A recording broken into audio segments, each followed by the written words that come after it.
Hey, what is up everybody, and welcome back to a brand new video today here on CodeNamePizza. And this video is a response to MrRoflWaffles, aka Milo. I've been wanting to make this video for about a week now, but I wanted to make sure that I made some really good points. So I've took the time and made a really good one. And this video is in response to MrRoflWaffles' response to Lewko. Together on screen right now, you can see the question that was asked from Lewko and also the response from Milo. And Lewko can correct me if I'm wrong here, but I feel like this tweet was made out of the fallout or the backlash from Liberty Falls' gameplay, where many people suggest that it doesn't look anything like a zombies map. And Lewko put, I'm genuinely asking here because I've seen a lot of people say it. What makes Ascension feel that much more like a real zombies map compared to Launch, the campaign mission that it's based on? Because outside of nighttime, I'm genuinely curious what does it for people. And then obviously a picture of Ascension. And Milo came up with a great response to this, saying that this is a great thing to discuss at face value. Nighttime does make a huge difference. The moon is big. You have character quotes. You have a unique way of spawning in, immediately enclosed. You fight through overrun buildings before getting outside. Zombie outfits, crew outfits. And Milo also goes on to talk about the monkey rounds as well. Now, this is a great response, but for me personally, there's a few things that are underlying that are so important to why Ascension feels like a zombies map, as well as all other zombie maps as well. And I'm not saying that we can't have a zombies map without what we're going to discuss here, but for me personally, and as my personal preference, these following things are the reason why I love specific zombie maps. So if you're excited about that, make sure you sit back, relax, and enjoy the video. Also, leave a like on the video, I appreciate it a lot, and we're on the road to 1 million subscribers, so click the subscribe button. We're almost there. One of the things on zombies that I love that Ascension does beautifully is isolation. The feeling of isolation in zombies is one of the main attracting features for me. You see this in so many other types of media, like the Alien movie series, or if we want to speak specifically video games here, the Metroid series does this amazingly. Probably my favorite video game of all time, Super Metroid, does this outstandingly. On Super Metroid, you spawn down onto a lifeless, barren wasteland of a planet. You feel completely isolated, completely alone. You've got to navigate through areas and corridors that seem like they're leading to absolutely nowhere, with no one around to help you, no animals, no life, until you find the first power-up of the game, which is the morph ball, and then the entire planet comes to life. You end up seeing all the life spawning, all the creatures spawning, all the upgrades, and more colors in the game. And these type of development tricks are done exactly the same as this by Treyarch in Ascension. You arrive into a barren wasteland of a map with no color, and then it's our task to navigate through the map and the new environment to find the power switch to gain color and life back into the map, then allowing the map to come to life. It's a brilliant trick, and it's just a nice addition to this map that I love. This feeling of isolation doesn't stop there though. When you look to the exterior of the map, you can see that the entire area surrounding the playable space looks like a tornado has just ripped straight through it. There's clearly no sign of life or any hope of a rescue team coming to support you. It's up to you as the player to survive as long as you can inside of Ascension itself. If we look at Launch, or we look at the multiplayer map Launch as well, we can see that it just looks like a standard rocket test site in the middle of nowhere. Isolated, yes, but there is hope for survival. It doesn't seem like the exterior of the map is destroyed to the extent of Ascension, therefore there is chance of a rescue team getting you. And that little addition adds to that isolation. Once again, continuing on this theme of isolation, one of my favorite areas in the whole of zombies for this feeling is actually on the map Transit. You know, Transit's not loved by many people, but I will say this. When you are in the cornfield on Transit, you're under the pylon, you're looking up at the sky, and you have all the lightning effects striking down. That really gave me that feeling of being completely alone. This for me shows the power of isolation. For a very quick example here, to show how much that can actually add to a zombies map that might already seem normal, let's envision a school. If you're there in the day, you're with your friends, it's full of people going about their day-to-day business, that's not scary one bit. But if you are in that building completely on your own, it will feel a little bit creepier. You make it nighttime,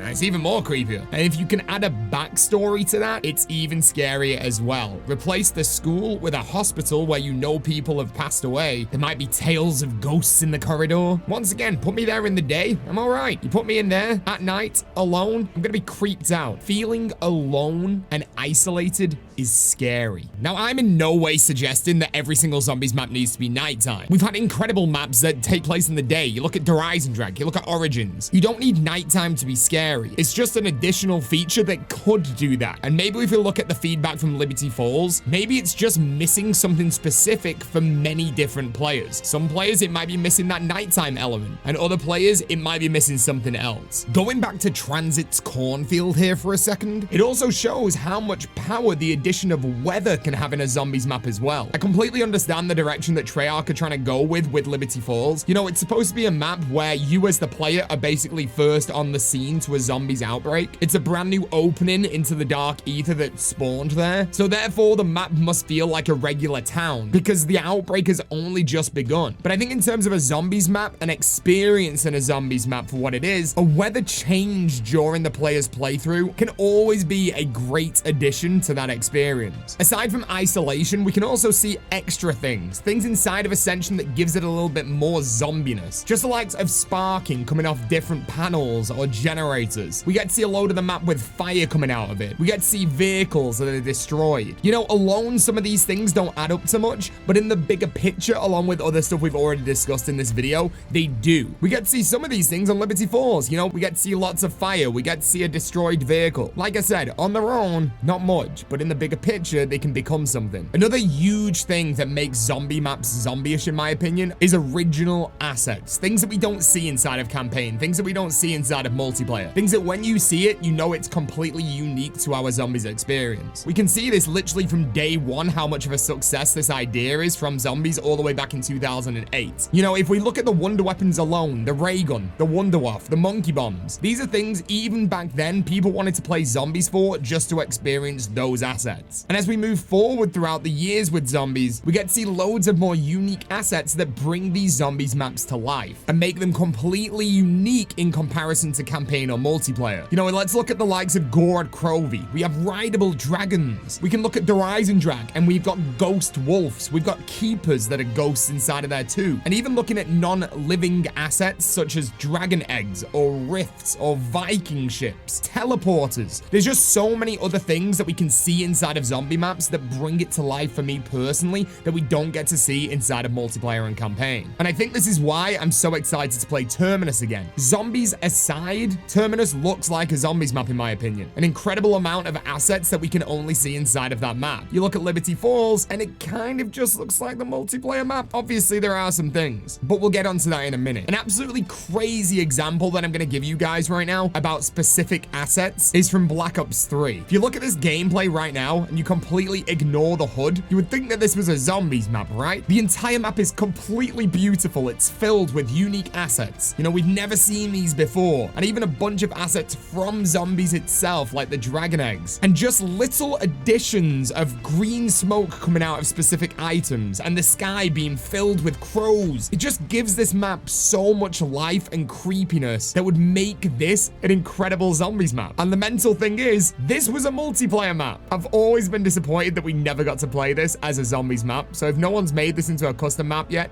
do it. I'm not going to sit here and say I'm not excited to play Liberty Falls, because I absolutely am. I want to get my hands on it. I want to see what it has to offer, but we can't look at this Liberty Falls gameplay and not see that there's a missing layer of some kind in comparison to this multiplayer map. In terms of Liberty Falls though, I'm massively under the impression that there's more to experience than we've seen from COD Next gameplay. And it's nowhere near the full experience that we'll get on day one. I do think the map will change throughout the traditional playthrough. And I think that was probably locked during COD Next due to the fact that it would spoil some storyline. Or maybe the change that we see inside of Liberty Falls will be the map being completely overrun by the dark ether. And that will be throughout the Easter egg. It should also be noted that when we went to Treyarch to go and play Terminus earlier in the year, there were parts of the map that we were not allowed to play in. They were fully locked off. There was a room on the shipwreck that we could not go into. Most likely because it's a major part of the Easter egg or major part of the story. And there's most likely stuff locked off on Liberty Falls also. We have seen that there's a teleporter on Liberty Falls, so I don't know where that goes to, but we'll find out on day one. You know, I could have made this video so much longer and talked about so much more stuff, but the points that I made today are the things that I personally love to see inside of zombies. That feeling of isolation, feeling like your only hope to survive is you playing and you in control of that controller or keyboard and mouse. You write your own destiny. And I don't know if you agree with me, but feel free to let me know. But there you go. That was my response to MrRoflWaffles and Lewko. Thank you very much for giving me a great topic to make a video about. And if you are brand new to the channel, do make sure you click that subscribe button to become the latest member of the Pizza Club. We're on the road to 1 million, and leave a like before you go as well. But thank you very much for watching. I'll see you guys in the next video or the next live stream. Thank you very much for watching, and peace out.